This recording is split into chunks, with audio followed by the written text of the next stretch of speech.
Welcome, ladies and gentlemen, to the MCDFNL footy preview for this week, preliminary final week. We decided we'd better make an appearance, Sammy, get back on the screen and get our views out there before the second biggest weekend of the season. Shaun Kelly's my name. Sam Gowers with me once again. Sam, been an interesting couple of weeks of finals footy so far. Certainly has indeed. Great to be back alongside you, and a couple of surprise results so far, I think. But should be a couple of cracking games this weekend. Yeah, it should be some absolutely fantastic games. Before we get onto that, though, let's talk Berry Pale Medal, of course, during the week. A fantastic night at the Maryborough Highland Society on Monday night. Damon Aspland from Lexington, the big winner on the night. Absolutely streaking the field with 34 votes to win the 2014 Berry Pale Medal. In the end, what was a bit of a canter? Certainly was. Probably no surprise that Damo took home the Berry Pale. He was probably among everyone's favourites, I think. Yeah, he was amongst a lot of the names that were being bandied about before the count. Obviously, I spoke to Shane Fisher during the night and I said, who do you fancy? He said, well, LT sucks up to the umpires a lot, so he's a chance. Certainly is. And then he said, obviously, Jacko Bowen or Damon. So in the end, that was right. Polled in 13 games out of 16, best on ground in 9 of those games as well. So very fantastic good season. record. Was indeed. And the Nolda Tracy Trophy winner Naomi Medlin from Natty Bialaba with 30 votes. 5 votes clear of Navarre's Jess Williamson as well. And I suppose given the dominance that Natty have had this year in the A-grade netball competition, not surprising to see the winner come from the Swannies. No, not surprising. I probably wouldn't have picked Naomi as the favourite, but very deserving winner and did very well indeed. Jess Williamson also doing well. I think it's on their 3rd year playing netball or something like that, and runner-up. Second year she's been in the top 3 of the Nolda Tracy Trophy as well. Pretty impressive record then. He is indeed a fantastic player, and well done to Naomi Medlin, of course, not our Berry Pale medalist, our Nolda Tracy Trophy winner, as I get that right. Let's look at this weekend's preliminary finals and what a couple of games of football we have in store for you this weekend. Starting on Saturday out at Princes Park, Navarre taking on Lexington. Lexington have lost two games this year. One of them was to Navarre. At the very first round of the year, Navarre haven't lost a game at all. Very interesting game that this one's going to come up against. Navarre obviously having the couple of weeks off, to having the week off now to, after winning the qualifying final, to get some sore bodies in order. But Lexington, the way that they played last week against Royal Park, and especially the way that they played the game out, would have given them a lot of confidence. Got Darren Jolly back into form, got Matthew Brown back into form, and if you get those two blokes back into form, that could be a big difference on the weekend. Yeah, this is probably a game most people, I think, expected to see as the grand final. Much like last year, when the game that we expected to be in the grand final ended up in the preliminary. Yeah, it hasn't quite panned out that way for the Tigers. Obviously, they lost first week of finals. But like I said, Jolly in form, Brown in form, obviously Asplen having a cracking year. They'll do pretty well against the Grasshoppers, but you know, you said they beat Royal Park pretty comprehensively last week. Navarre's a whole different kettle of fish, and it'll be interesting to see whether they can do the same. You watched Navarre go around in the first week of the finals where they had control of the game all day against Natty but couldn't really shake them. How was that game? Have they got another gear that they can go to based on that performance? Natty's got a pretty good record against Navarre. They match up pretty well, but it did sort of look like Navarre was in cruise control probably that first week of finals, just happy to get through unscathed. Yep. And I think they'll kick things up a gear against Lexington this weekend. I'm going to back the Grasshoppers to win this. Yeah, haven't lost a game since the semi-final last year. It's hard to back against Navarre.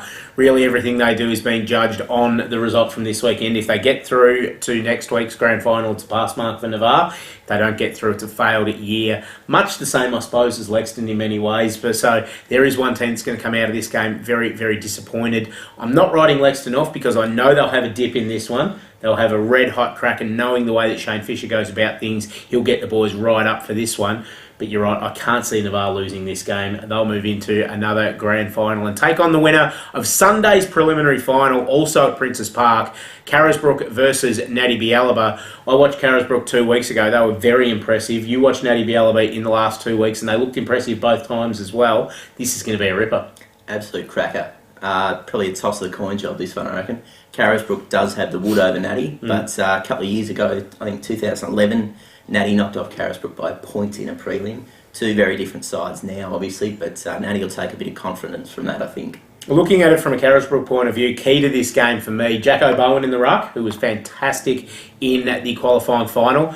Liam Cunningham and Cole Roskol are moving into that forward line as well. They were so dangerous against Lexington, just the way that they could get onto the ball with their creativity, create goals, manufacture things, did a really, really good job there. I reckon they're some of the keys to the game. Looking at it from a Natty point of view, who would you say would be the key players to this one for the Swannies? Pretty hard to go past Stevie Ross. Obviously, he's Natty's number one gun in the midfield. Yep. Got tagged mercilessly against Navarre first round, but still managed to get best on ground. And young Tom Douglas, who's really proving his worth. He's playing some good footy in the second half of the year. Certainly, he's one of the rising stars of the competition. He's been in the best the last couple of weeks. Obviously, Lockie Cameron in the ruck. Yep. Going to have a big job against Jack O'Bowen. And probably smaller defenders like Dean Grayco and Nathan Ross trying to shut down Cunningham. They'll be the ones on Cunningham and Doggy Roskola as well. The Wiz, any love? Yeah, of course, and the Wiz. Yeah. Goes without saying. Does. Someone from Carisbrook's going to have to stop the Wiz. Good luck. Can't be done. That's all I say. Take the heart out of the equation, put it in the head. How do you see this one going? I'm going to tip Natty just because I've done it all year, so it looks a bit bad if I change If you jump off now. But yeah, Carisbrook could quite easily win. And I'm going to tip Carisbrook. I'm convinced by the way they played in not just the qualifying final, but in this second half of the season that they are peaking at exactly the right time this year. They know what they need to do to get themselves past this week. They'll still have that pain of that preliminary final from last year that will spur them through this week. They'll get through and they'll get another crack at Navarre in the grand final, which will be an absolute ripper. A-grade netball this week, some very interesting games. Natty Bialaba versus Navarre in a preliminary final. This is going to be a ripping game. Another game where a lot of people thought this may have been the grand final. Absolutely. Natty's obviously had an unreal year. They've gone through unbeaten, league best and fairest. Ebony Knight's in the goal circle. Has shot about 800 goals or something. I think 300 more than her nearest opponent. Ash McClellan, the Funky Fitness Player of the Year in the Maryborough Addy. Ingrid Hopkins past Nolda Tracy Trophy winner. Yep. And plenty more talent right across the court. They look pretty hard to stop. Obviously, I'm going to go with the Swannies, but I'd say you are too.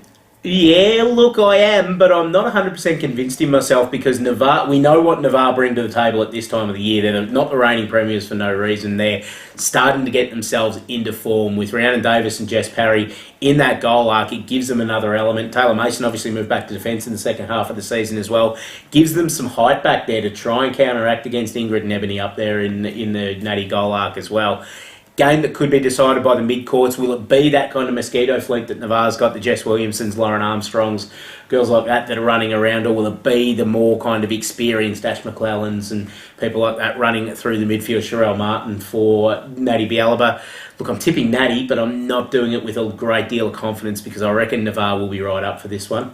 Yeah, it should be an absolutely ripping game. And in the second preliminary final, Lexington taking on Avoca. Lexington will start this one as very warm favourites, having finished second during the season, but only 2 weeks before the end of the season, Avoca knocked off Lexington in the A-grade netball, and they are coming into this on a wave of momentum after knocking over Newstead very convincingly last week as well. So it's something to watch here for the Avoca fans because I reckon they'll give this a shake.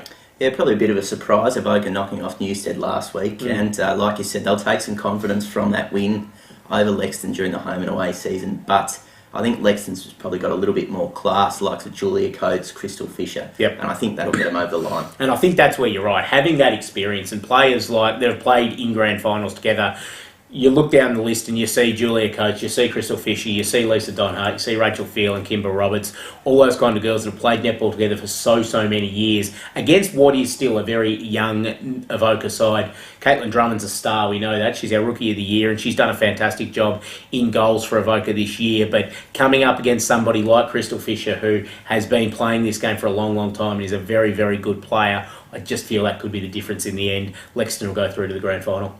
Yeah, it should do. I think Avoca probably this season, though, has surprised some. They were probably in the midst of a rebuilding phase in many people's eyes, and they've peaked early. And they have indeed. We haven't peaked early, though, because we've got one more week to go here on the MCDFNL Footy Preview, and we'll bring you something very special next week for Grand Final week.